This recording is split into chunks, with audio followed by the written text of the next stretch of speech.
اور لوگ مجبور جو ہوں گے، خاص طور پہ 2017 سے جو انسولین ہے اس کی قیمت ڈبل ہو چکی ہے. اس طرح دل کے امراض کی ادویات جو ہیں ان کی قیمتیں پچھلے 3 سالوں میں بڑھ چکی ہیں.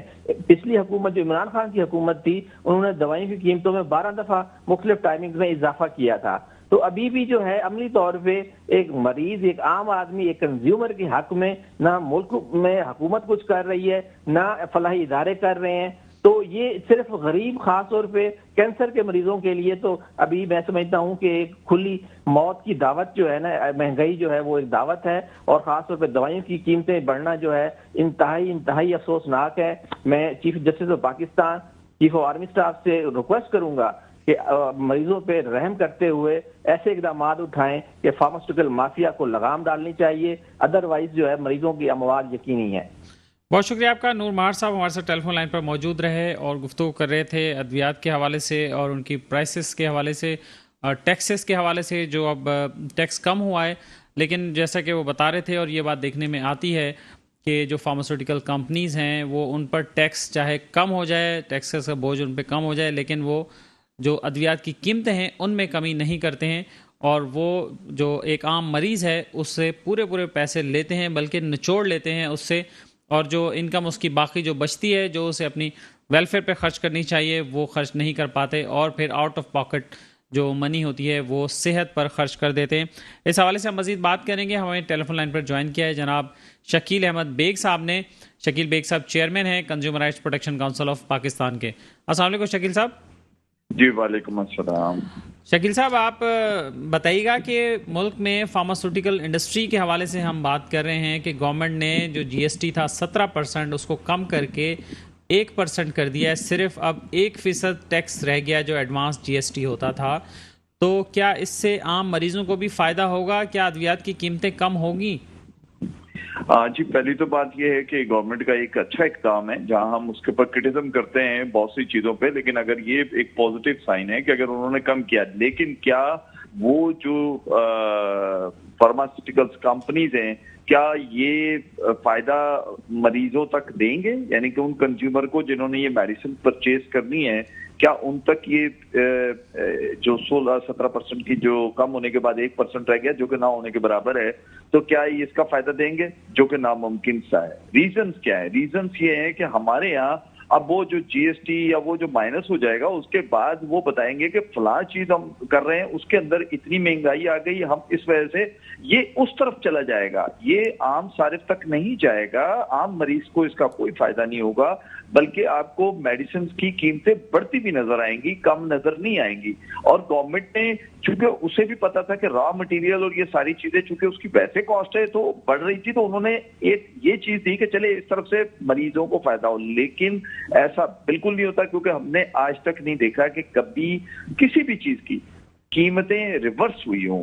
بڑی ضرور ہے، کم نہیں ہوتی. پاکستان میں قیمتوں کو کم کرنا شاید میرا خیال ہے کہ اس کو انسلٹ سمجھا جاتا ہے کہ اس سے شاید کہ ہماری شاید عزت کم ہو جائے گی کہ ہم اگر قیمتیں کم کریں. لیکن میں یہ سمجھتا ہوں کہ اگر گورنمنٹ باقی چیزوں پہ ڈنڈا مار کر قیمتیں بڑھا رہی ہے تو اگر اس طرف کم ہوئے ہیں تو اس کے اوپر گورنمنٹ وہ اتھارٹیز کو جو اس قیمتوں کو کنٹرول کرتی ہے اس کو ایفیشینٹ کریں تاکہ لوگوں کو کم قیمت پہ 16% ایک ہینڈسم اماؤنٹ ہے اس پہ کم ہو کے لوگوں کو میڈیسنز خاص کر غریب مریضوں کو، کیونکہ اس ٹائم ایک چیز ذہن میں رکھیں کہ لوگوں کو کھانے کے جو لالے پڑے اپنی جگہ ہے، جو ہاسپٹل جا رہے ہیں تو وہ تو ڈیفینیٹلی بہت پریشان ہے.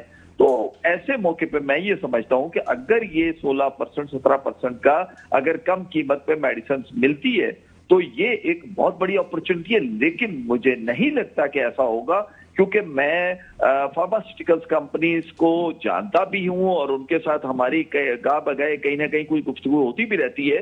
یہاں ایسا عنصر پایا جاتا ہے کہ وہ یہ ایک ہی ان کا ہوتا ہے کہ چیزیں مہنگی ہو رہی ہیں. لیکن اس وقت جب گورنمنٹ نے یہ اناؤنس کر دیا ہے تو میں یہ سمجھتا ہوں کہ اس کو نیچے تک اس کا فائدہ عام غریب مریضوں تک ہونا چاہیے. رائٹ. اور شکیل صاحب بس آخری بات یہ آپ سے پوچھنا چاہوں گا کہ پرائسز کے حوالے سے کیا صارفین کنزیومر کورٹ سے بھی رجوع کر سکتے ہیں؟ کیا ایسے کیسز ہوئے ہیں؟ ہاں جی بالکل، کنزیومر کورٹ سے اس ٹائم کافی سارے کیسز ہوئے ہیں اور الحمدللہ میں سمجھتا ہوں کہ کافی لوگوں کو اس سے فائدہ پہنچا ہے، اور کئی ایسے بھی ہیں معاملات کے کورٹ میں جاتے ہی اس کمپنی نے یا اس ادارے نے کنزیومر کو کمپلسیٹ کر دیا کہ جی ٹھیک ہے آپ کورٹ میں گئے لیکن ہم یہاں بڑے بڑے برانڈ ہیں جن کے ساتھ یہ واقعات ہوئے ہیں، جنہوں نے کنزیومر کے ساتھ کیا، کوئی ٹائلز والا ہے، کوئی کپڑے والا ہے، کوئی بہت سارے کیسز ہیں جو ہو چکے ہیں، اور بلکہ آپ چاہیں گے تو میں انشاءاللہ آپ کے ساتھ وہ شیئر بھی کر سکتا ہوں، میرے پاس وہ پوری ایک فائل ہے جس کو پورا اس دفعہ کنزیومر کورٹ نے، کنزیومر پروٹیکشن سیل نے جو اس کو کیا تھا، جس میں لوگوں کو اس پہ کافی فائدہ ہوا ہے۔ تو میں سمجھتا ہوں کہ کنزیومر کورٹ میں جانے سے لوگوں کو کافی فائدہ ہوا ہے، اور آپ کے پلیٹ فارم سے کیونکہ آپ کو لوگ سنتے ہیں، آپ کی آواز عام لوگوں تک جاتی ہے، تو میں یہاں ضرور کہنا چاہوں گا کہ آپ جہاں آپ کے ساتھ فراڈ ہوتا ہے، چیٹ ہوتی ہے، یا کوئی ایسی چیز جو آپ سمجھتے ہیں کہ آپ کے حقوق کو سلب کیا گیا ہے، تو آپ ٹائم ویسٹ نہ کیا کریں۔ ٹائم ویسٹ کرنے کے بعد آپ کا کیس بیکار ہو جاتا ہے، اور اس میں کنزیومر کورٹ میں جانے کے لیے سیکشن 29(1) کے تحت آپ کو کوئی وکیل کرنے کی ضرورت نہیں ہے۔